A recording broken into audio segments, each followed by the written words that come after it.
Hi, this is Jan Wagner and welcome to the second vlog of Fantasy General 2. Today I want to talk a little bit more about Barbarians, because you are one. I mean, in the game, you are a player and you play the Barbarian faction. So that's one of the major factions in our game.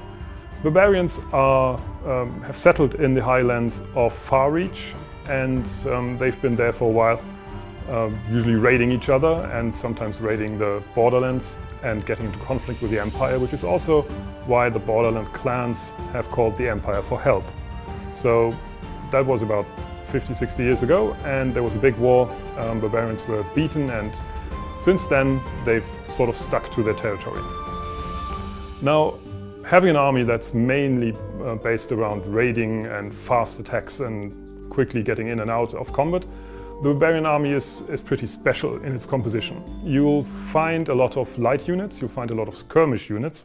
Actually, skirmishing is one of the things Barbarians do really well. You'll also be able to use ambush a lot.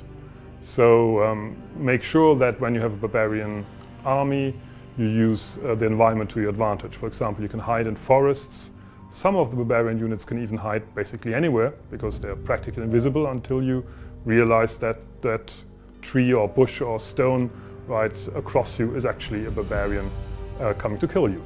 They're also pretty good at charging, so hiding and charging, actually ambush situation where you're allowed to charge the enemy and then do extra damage, can be really devastating to enemy forces. Barbarians also have slingers. They are really good in doing damage, but not that good in range. So slingers, as being the sort of main missile unit of the Barbarian faction, only have a range of 1, which makes them, well, almost close combat units. But the upside of that is that their damage is really good, especially later on when you upgrade to magical slingers or armored slingers. Armor is something that very few Barbarians have. The highlands are not rich in iron, so you can't afford armor.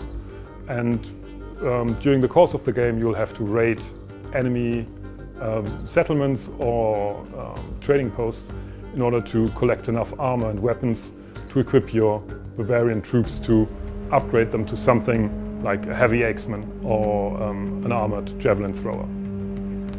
The Barbarian army is also special in that they have 2 distinct groups of fighters. One, male fighters, they start off as younglings and then can become axemen or slingers, or berserkers and spies and these kinds of ambush units.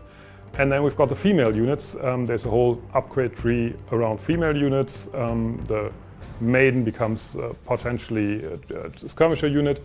They also can ride stags, so the stag riders, stag lancers and other sort of stag riding things make up the cavalry of the Barbarians. They do not have a lot of heavy cavalry, but again, they're really fast. They're good at skirmishing, they're good at getting in and out. Actually, one of their attacks is to run close to the enemy from where they are, run back again, do a skirmish attack without actually having to get close. So that can be pretty interesting. Spear maidens can also become wolf mothers. That's sort of a magical unit that can summon wolves. And the Barbarians in general are pretty good at doing or combining magic with their attacks. A lot of their heroes have magical capabilities that are used to support other units or that can make them faster, stronger, or call down the spirits in order to guide them and help them and defend them. If you're a Barbarian, the way to advance in the game is actually to raid other settlements. So you'll have to regularly raid enemy cities and enemy towns in order to gain enough resources for your units to upgrade. One of the things Barbarians usually have to do is they have to find a mana source to use all the magic that the heroes have.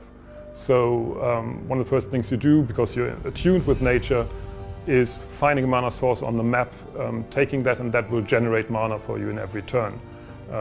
Some of your units also can bring mana into the battle because they have a natural affinity for it and have sort of an internal pool that they can dip into and use at least for the first couple of spells that they want to use. So that's Barbarian units. This is going to be the faction that you're playing a lot. and you may have realized that there aren't a lot of heavy units and there's literally no long-range unit in the core Barbarian team, and this is why you need the trolls. You'll meet the trolls during the course of the early campaign, and they can become sort of the heavy infantry for you. They can crush into enemy ranks, and you can use them as hurlers, so basically being catapults for your own army. If you don't have them, further down the line you'll be able to hire mercenaries, and maybe you'll find some animals to work for you as well, if you charm them, for example. In general, if you're a barbarian, you want to be mobile, you want to be fast, you want to be able to have enough room to maneuver around the enemy. And the enemy, for that case, would be the Empire in most cases. Initially, you'll fight against other barbarian tribes, but pretty soon in the game, you'll find Empire enemies. And so this is what the next vlog is going to be about. Thank you for watching. You can pre-order the game on Steam or GOG, and of course, if you're viewing this whilst it's pretty fresh, you can also join the beta, try to get an invite and help us make the game better. Thank you, bye.